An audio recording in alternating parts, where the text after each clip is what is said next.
Thick as Thieves is the newest game from legendary game designer Warren Spector, the designer behind the original Deus Ex games, the Ultima series, and Thief Deadly Shadows. It was announced a while back as some sort of live service multiplayer extraction thing, but then it kind of went dark for a bit and not much was heard about it until it was ready to release a few weeks ago. The devs decided the live service model wasn't what they wanted, and so they retooled it into a more traditional game and claimed this new version to be a sort of introductory campaign that will grow over time. I was doing a replay of the Dishonored series recently when I was reminded of this game, and I figured, what the heck, I'm in the mood for some stealth, so a friend and I picked it up and put a few hours into it, and, well, frankly, there's just not much of note because it's pretty bare bones. Thick as Thieves is a stealth game in the vein of things like Thief, only this one is co-op, so you and a friend can do some thieving together. Narratively, it's about as basic as you can get. You play as a thief who takes up contracts to steal stuff. And that's pretty much it. And there's no real narrative content outside of reading the notes your employer sends or the occasional note in the level that says something generic like, oh, there's a secret downstairs. Now, gameplay-wise, it's got a few things going for it, and does add some wrinkles to the Thief formula, like the aforementioned co-op, a nice grappling hook, which is always fun, as well as these ghost guards that can follow you through walls and can't be knocked out like you can do with the other standard guards.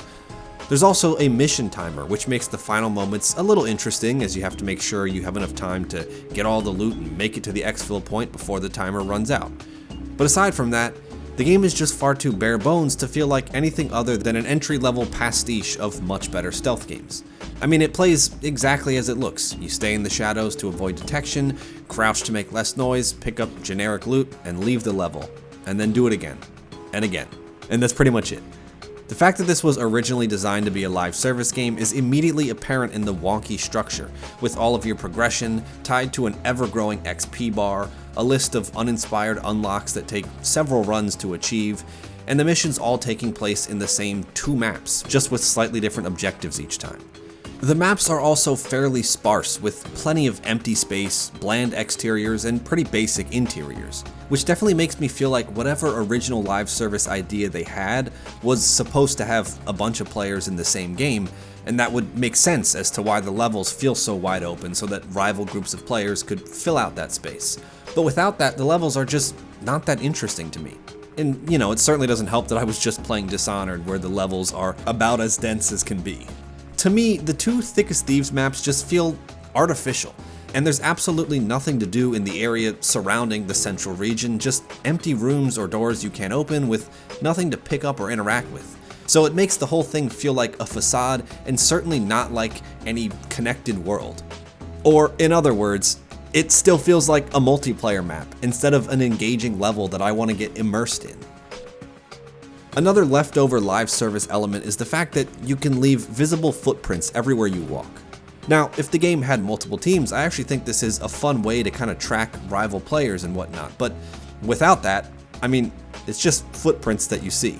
Of course, this isn't a negative at all, as it makes no difference to the current game, but I'm just pointing out that there are some elements like this that just feel like unfinished ideas from a totally different experience.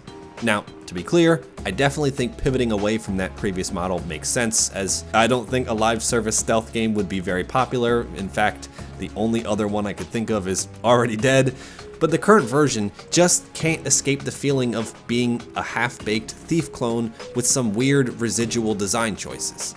There's a fair bit of jank to the game too, with some visual bugs which I don't really care about, but some of the enemy AI is a bit wonky, which can sometimes be annoying. Sometimes they'll be in this weird constant alerted state, or they'll get stuck in a loop where either the pathing gets messed up or they keep alerting themselves somehow. It's not a huge issue and will likely get improved over time, but even still, the AI is just very basic and nothing to write home about. There's also just a few core elements in here that I think are unbalanced or overpowered. One of those being the fact that you can respawn if you get caught or killed, or have your teammate revive you, which not only makes the game easier, but also kind of feels like something that, again, was born out of that live service model. In a game with multiple teams in the same map, I totally see where they want players to be able to revive their teammates or choose to respawn with a minor penalty, which would keep up the pace and ensure that there's always players moving throughout the world. But when you're just playing with a friend, it makes your actions feel kinda inconsequential. I think instead, something like being captured and your partner has to come rescue you or maybe break you out of jail would be a fun and interesting way to handle this, but simply reviving them or respawning kind of made us feel comfortable running around without any fear. You also have this get out of jail free card in the form of these smoke grenades that will stun guards, allowing you to knock them out with ease or run by. The smoke lasts for a good bit, and while I do like that you can only carry one at a time, you can restock several times throughout the level, and the fact that they stun even the ghost guards, which otherwise can't be knocked out, makes them feel better than any of the other like distraction devices you could get. And so oftentimes we would just kind of rush in, grab what we needed, and throw a smoke at the guards that got alerted. And with the very limited amount of tools at your disposal in the current state of the game, you just start to get into a repetitive rhythm as you play, and the game desperately needs more depth.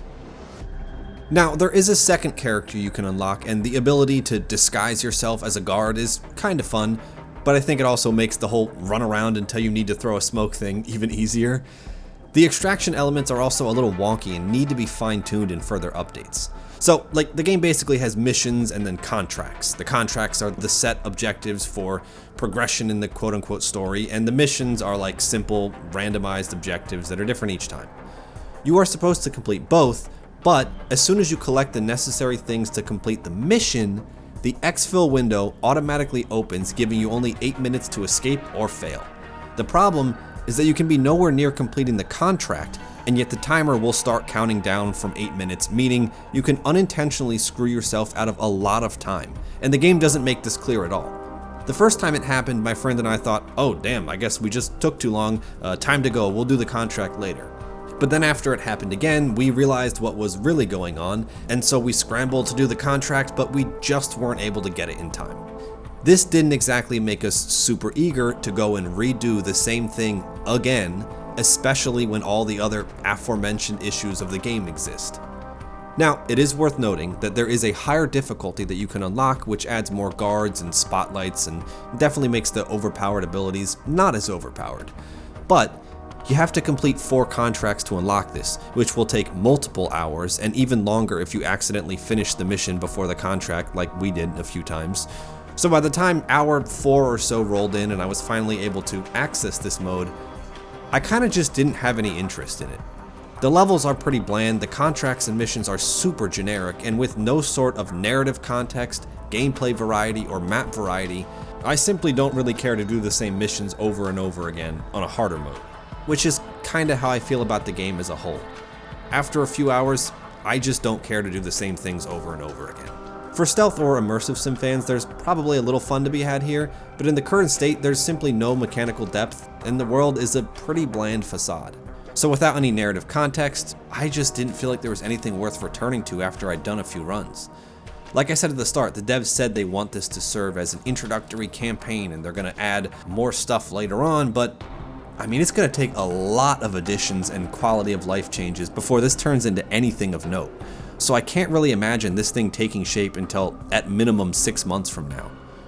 The fact that it's only $5 is definitely one of the saving graces since it's a very small cost. So if you're a huge fan of this type of game, it might be worth checking out just because of that. But in its current state, it doesn't have anything going for it to warrant me recommending it.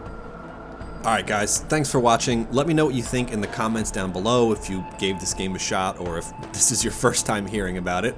I have a few other videos in the works, so stay tuned for that, and I'll see you in the next video.